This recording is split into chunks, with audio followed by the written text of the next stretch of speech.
achieved.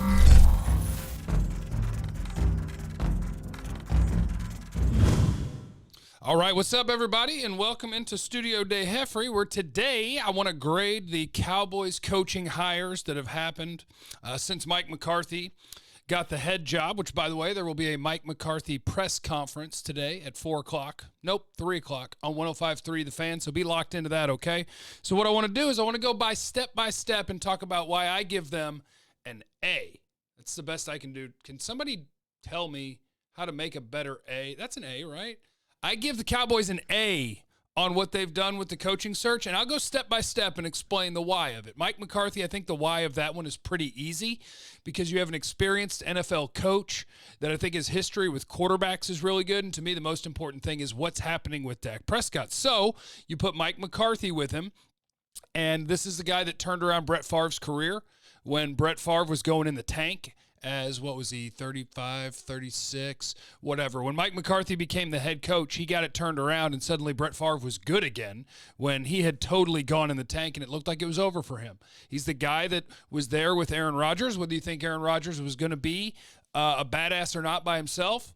Mike McCarthy was the guy that was there with him, helping to develop him, and so now he'll get his hands on Dak Prescott. I like his track record. I don't love that I don't feel like he takes total ownership of what happened at the end in Green Bay, but I think he's a capable head coach, and there's zero doubt that he's an upgrade over Jason Garrett. To me, the big thing that the Cowboys decided to do is they looked around at some of the young guys they'd given a chance to, and they said, guys, we're not doing that. What we're going to do is we're in a winning window. We think we got a chance to win the Super Bowl, so we're going to get guys who have been there before.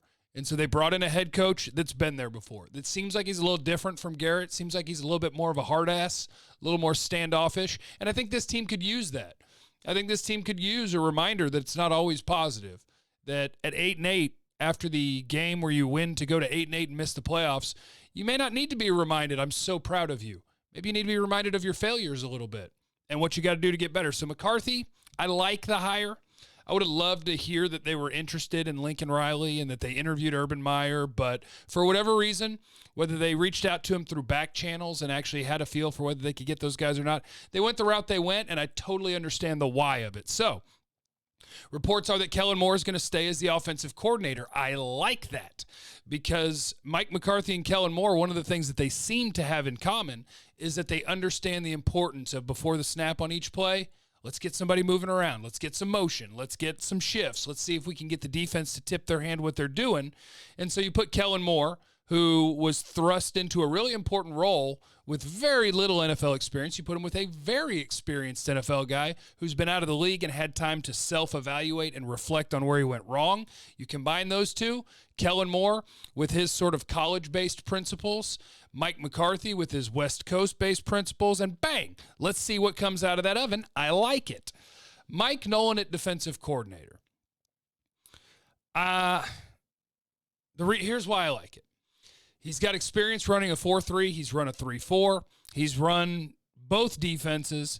And for the most part, what I really like about the new defensive coordinator is you're bringing in a super experienced guy in your win-now window, and you'll have clarity on who's running the defense. It sure seems like, based on Mike Fisher's report yesterday, that you had some problems with Chris Richard versus Ben Bloom, and somehow Jalen Smith and Stephen Jones are involved, and Ben Bloom goes home, and Fish hinted that maybe that was a suspension and not a sickness, but whatever. You had so many moving parts where you had a defensive coordinator in Rod Marinelli that wasn't calling the plays. Chris Richard's calling the plays as the passing game coordinator, so you've got two different things at work there, and it's just clarity is what I think is needed on this coaching staff. And you'll have clarity this year. I bet Mike McCarthy's going to call his own plays.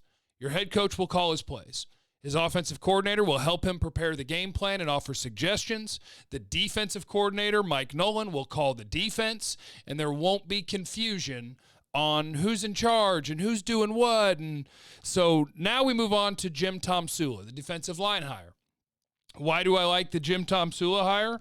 Well, mostly because at his introductory press conference, let me make sure I get his quotes right, when he got hired as the 49er coach, because he made sure that he thanked Joan in payroll, and she's not only just in payroll, but she was also his financial advisor, takes care of his 401k.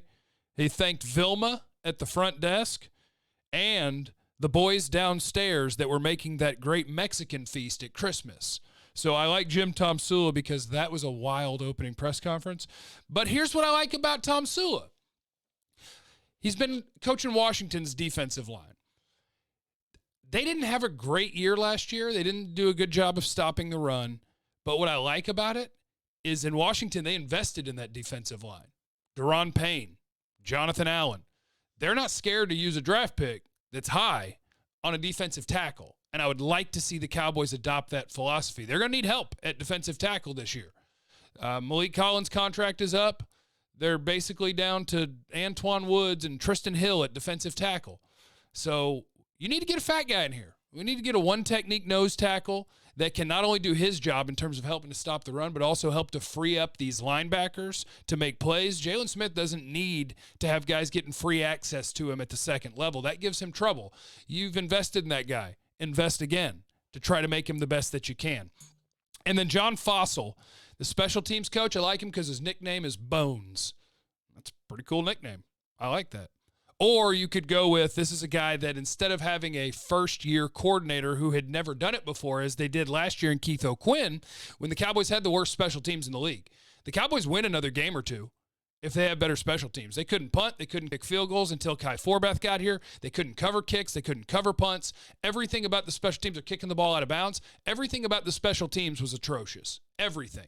And so now you bring in a dude that's been running special teams in the league for 15 years, and his Rams special teams are in the top 10 almost every year. They weren't last year because Greg Zuerlein stopped being able to make field goals. I know he was hurt towards the end of the year, but they couldn't make field goals, so their special teams ranking was lower last year. But basically every year, you're in the top 10 in special teams.